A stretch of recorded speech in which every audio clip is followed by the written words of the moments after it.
All right, let's jump right in. Picture this. You are a senior multi-cloud architect.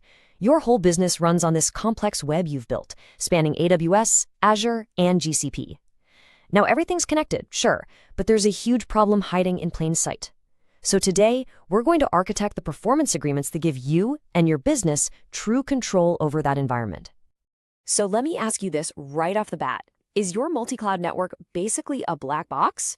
Yeah, you built the bridges between the clouds, but when your most critical data makes that journey, what's really happening to its performance? Is it fast? Is it reliable? Or are you just kind of hoping for the best? If that question makes you even a little bit uncomfortable, then you are in exactly the right place. So here's our game plan. This is how we move from just guessing to actually being in control. First, we're going to face what I call the multi-cloud gamble. Then we'll drop our blueprint, the service level agreement or SLA. After that, we'll get into the nitty-gritty of performance metrics, build our watchtower for monitoring, and finally, we'll give our agreement some serious teeth with compensation clauses. Okay, let's dive into our first section, the multi-cloud gamble. This is all about facing the reality of unpredictable performance that just lives in the gaps between your cloud providers. You know, here's a fundamental truth about our world today. Actually connecting AWS, Azure, and GCP, that's the easy part. It's what everyone does. The real architectural challenge, the thing that separates a good setup from a truly great one, is guaranteeing that the performance between them is predictable, consistent, and totally reliable. See, anyone can connect the clouds. A real architect can control them. Just look at this. This is the transformation we're talking about.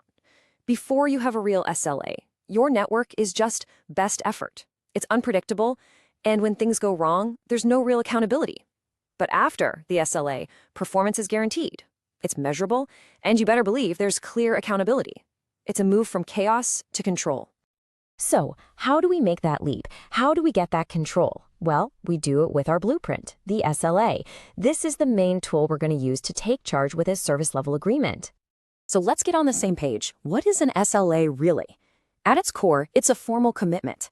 It's a documented deal between a service provider, like your network carrier, and you, the client.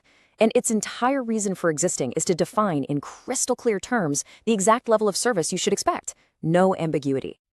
But hey, forget the corporate jargon for a second. The easiest way to think about it is this. An SLA is your network's pizza delivery guarantee. It doesn't just say, we'll get you a pizza. No way. It promises a large pepperoni delivered hot in under 30 minutes. And, this is the key part, it tells you what happens if they're late. Maybe you get a free pizza next time. It's all about the what, the when, and the what if. Okay, so if the SLA is our blueprint, then the performance metrics, well, that's the language we write it in. This is the actual language of your guarantee. And this is where we have to get super specific. Saying you want it fast just doesn't cut it. We need hard numbers. We need explicit targets for latency, the round-trip time between each and every cloud. We have to define what's acceptable for jitter, because choppy performance can be just as deadly as slow performance. And for packet loss, that number better be as close to zero as humanly possible. These aren't just goals, they are contractual obligations. This all boils down to a classic saying in our field, and it is the absolute foundation of a good SLA. You've heard it before. If you can't measure it, you can't manage it. Without numbers you can actually track, you have no way to enforce your standards or hold your provider accountable. Measurement is, without a doubt, the bedrock of control. Awesome. So we've defined our metrics, but a definition on a piece of paper isn't enough, right? How will we actually know if our provider is holding up their end of the bargain? That is the job of our watchtower. This is how we enforce the agreement. And building this watchtower isn't some kind of dark art, it's 3 practical steps. First, you put robust monitoring tools in place, tools that can measure your key metrics 24/7. Second, you set up automated alerting thresholds that scream the instant a metric dips below your SLA's promise. And third, you define clear escalation paths beforehand. Who gets that alert? What do they do first? You can't be figuring this stuff out when everything's on fire. And I want you to really let this sink in. An SLA sitting in a file somewhere is worthless. Its real power comes from your ability to see and prove the exact moment it's been violated. Active, constant monitoring is what breathes life into the whole agreement. Which brings us to the final, and maybe the most critical piece of the puzzle, This is what turns a friendly agreement into a powerful contract. It's time to talk about adding teeth with compensation clauses. This is all about ensuring real accountability. So what are these? Well, compensation clauses are what make your provider care about your network performance as much as you do.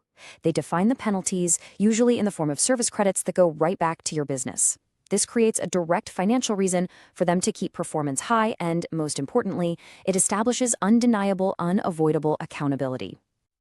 Let's go back to that pizza guarantee one last time. The promise of a hot pizza? That's nice. But the guarantee of a free pizza if it's late? That's what makes it a real commitment.